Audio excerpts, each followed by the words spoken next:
जय श्री राधे। आज हम पढ़ेंगे chapter second forms of business organization का। अभी हम पार्टनरशिप पढ़ रहे थे।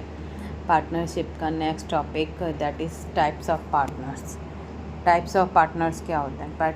पार्टनर्स मतलब कुछ पार्टनर्स हमारे एक्टिव पार्टनर्स होते हैं, कुछ हमारे स्लीपिंग पार्टनर्स होते हैं। ठीक है, इस तरह से एक्टिव पार्टनर्स का मतलब क्या है? जो बिज़नेस में बहुत ज़्यादा इनिशिएटिव लेते हैं, जिसमें बिज़नेस में बहुत ज़्यादा रोल प्ले करते हैं।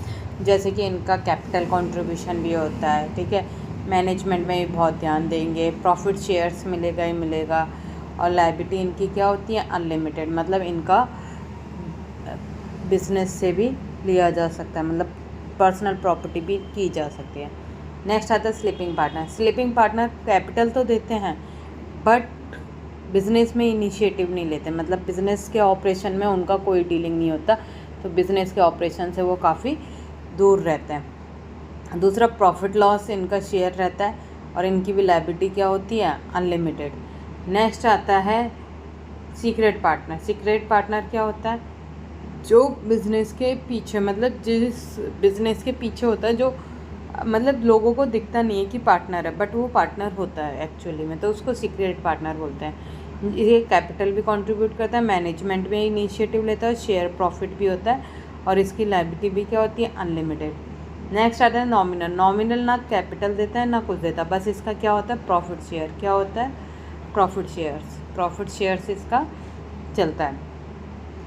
तो जर्नली ये डज नॉट शेयर प्रॉफिट और लॉस, और ये प्रॉफिट शेयर लॉस भी जर्नली नहीं करता, बट मोस्टली जर्नली नहीं करता, बट कहीं रेयर केसेस में पॉसिबल है, अगर उसके पार्टनरशिप डीड में लिखा हुआ है या किसी भी अदर उसमें लिखा हुआ है तो। ठीक है, वो आ जाता है नॉमिनल पार्टनर। नेक्स्ट आपके पास आता है partner by estoppel. Partner by estoppel क्या होता है? जैसे कि माइनर पार्टनर हो गया, कि भाई जो पार्टनर था वो चला गया, माइनर पार्टनर बन गया, या कुछ भी हुआ, तो उसको हम पार्टनर बाय एस्टॉपल कहते हैं। नेक्स्ट आता है partner by holding out. Holding out का मतलब क्या है? कि सम टाइम्स के लिए, जैसे थोड़े समय के लिए कोई बन गया, या किसी पर्टिकुलर प्रोजेक्ट के लिए वो पार्टनर बन गया, तो उसको पार्टनर्स बाय होल्डिंग आउट भी कहा जाता है। नेक्स्ट आपके पास आता है पार्टनरशिप डीड। पार्टनरशिप डीड कितने तरीके की होती है? पार्टनरशिप डीड को बेसिकली दो पार्ट्स में बांटा गया है, एक पार्टनरशिप एट विल और एक particular partnership. Partnership at will कि दो पर्सन जब तक चाहते हैं कि पार्टनरशिप बन के काम करे, वो क्या होगा? पार्टनरशिप एट विल, मतलब उनकी इच्छा के ऊपर, और उन्हीं की इच्छा के ऊपर वो पार्टनरशिप क्या होगी? टूट जाएगी। पर्टिकुलर पार्टनरशिप क्या होती है? प्रोजेक्ट के रिगार्डिंग अगर आई, किसी भी प्रोजेक्ट के रिगार्डिंग आ रही है,